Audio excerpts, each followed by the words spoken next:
1926年，天津嘅英堤同南方嘅烽火注定有一日會相遇。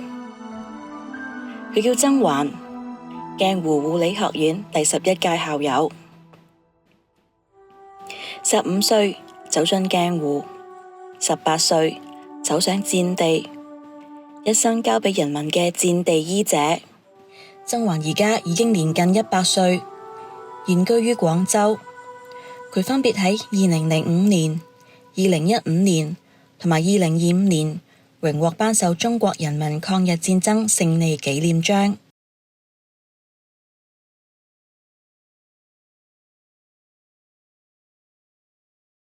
1926年，佢喺天津出世，4歲喪父，輾轉粵港。1938年，廣州淪陷，戰火逼近生活，包食包住，學成能養家嘅鏡湖，成為咗呢位15歲女仔嘅選擇。夜班從晚7到晨7，夾生飯，抬絲袋，生活雖然艱苦，但係眼神越發堅定。嗰一日，佢喺值夜班嘅時候偷讀斯諾嘅《西行晚記》，柯倫院長並冇責備，只係留下一句：少年休國，我哋中國有望啦。柯倫院長就鼓勵我睇落去之後，睇完就話俾你聽，你點樣諗啊？我話最好我而家去嗰度咯。咁柯院長佢話俾心機學技，學知識，你懂得戰地救傷，你先能夠上戰場，唔係就冇用嘅。你唔識你上戰場，你自己都救唔到。1944年，從鏡湖畢業嘅佢拒絕安穩，穿越封鎖線，奔赴五桂山。佢既係衛生員訓練班嘅小老師，亦都係隨隊奔波嘅戰地醫生。按照藥嘅顏色、味道去記，呢一啲就係俾唔識字嘅學員最實用嘅課。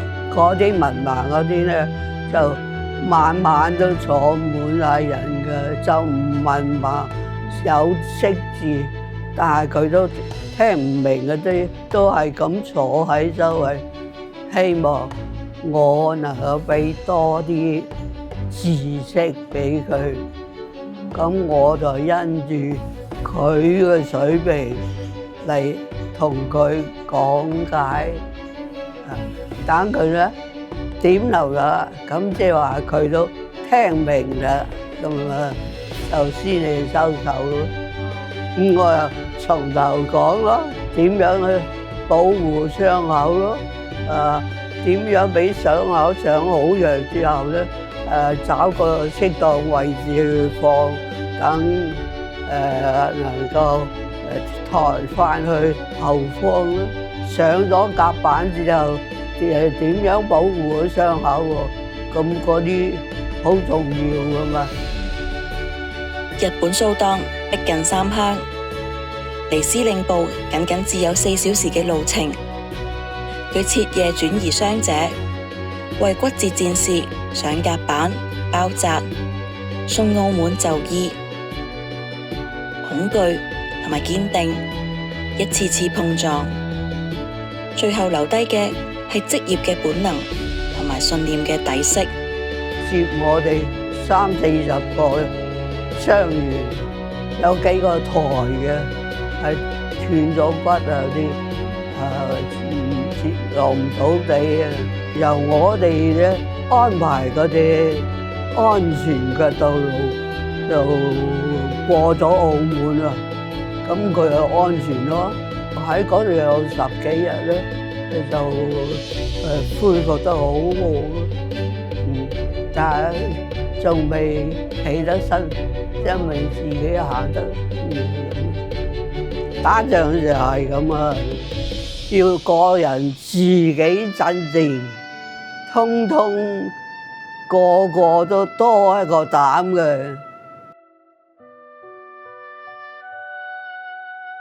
從海珠橋衛訓班到紐約橋青幹班，佢喺戰火裏面補上咗信仰嘅一課。1945年年初，通過咗黨嘅考驗，成為共產黨員。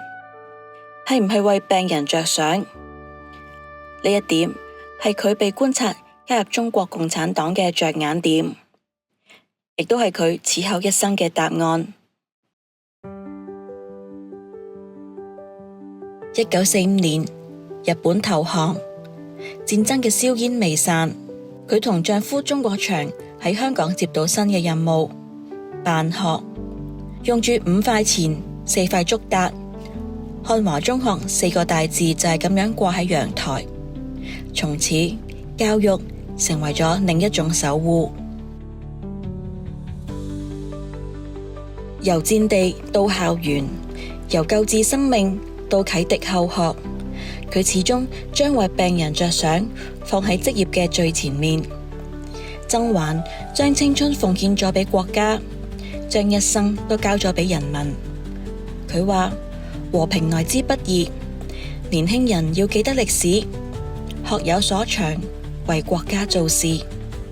最後，曾環校友對我哋寄予3點希望：第一，要學習歷史；第二，永遠唔好忘記自己係一個中國人；第三，要掌握本領，去最需要嘅地方為人民服務。